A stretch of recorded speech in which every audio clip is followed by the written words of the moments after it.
Cũng rất mong các quý vị du khách chúng ta hãy đứng lui ra khu vực cây nêu tại trung tâm sân khấu để nhường phần trình diễn cho các nghệ nhân. Sau khi các nghệ nhân kết thúc phần trình diễn của mình thì chúng ta hãy tiếp tục quay trở lại để thực hiện những bức ảnh của mình.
Vâng, kính thưa quý vị, ban tổ chức xin trân trọng thông báo với các quý vị, chúng ta muốn trải nghiệm nội dung chạy cà kheo thì vui lòng liên hệ với ban tổ chức tại khu vực chúng ta vừa mới thi nhảy báo bố. Vâng, kính thưa quý vị, gọi là trải nghiệm để chúng ta có thể khám phá và chúng ta thử sức mình ở nội dung này, chứ đây không phải là nội dung thi đấu. Chính vì vậy mà kết quả không quá quan trọng.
có nhiều thì lọc người ta làm chơi lên rồi nhờ là không có tư tưởng sẽ ấp vào chân sẽ ngã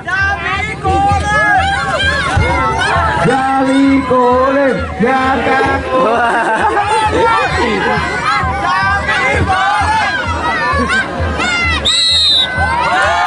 Vâng, chúng ta cùng nói mạnh lên nào. Và cố lên, cố lên.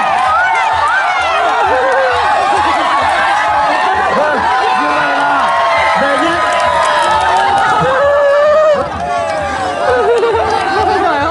Về nhất là đơn vị xã Gia Phí. Về nhì là Chư Đăng Gia. anh đi tổ chức công bố kết quả số 1 về nhất, số 2 về nhì, số 3 về 3 và số 4 về 4. Như vậy chúng ta về theo thứ tự. Như vậy về nhất là đơn vị xã Gia Phí, về nhì là đơn vị xã Chư Đăng Gia. Thế thì hai vận động viên chúng ta ở lại để lát nhận giải thưởng. Ban tổ chức sẽ chuẩn bị cà kheo cho tất cả du khách và vận động viên nào có nhu cầu trải nghiệm và thử nghiệm môn cà kheo để thi đấu 30 m. Cầu nữ đã bắt đầu. có thể làm chơi này tao đâm lên thằng ai đã coi này đôi người đúng không?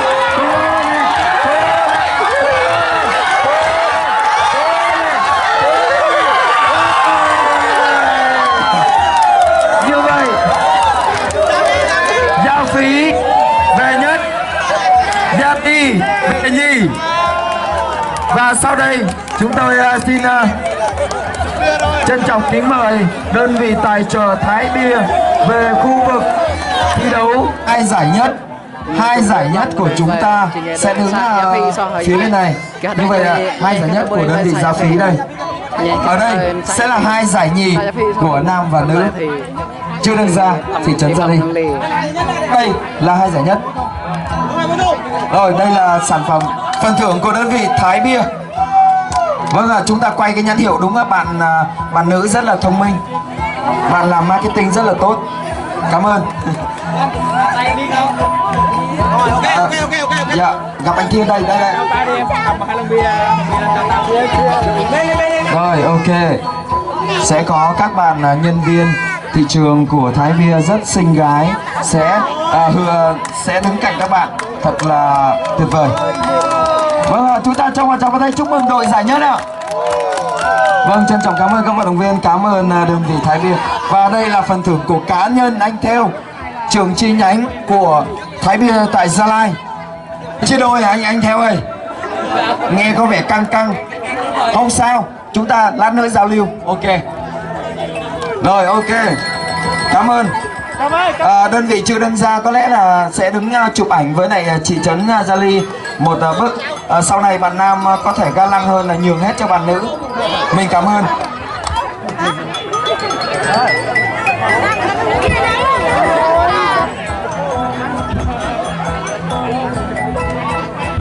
Như vậy là chúng tôi đã nhận được sự đăng ký nội dung đi cà kheo nam đến từ xã Chư Đăng Gia.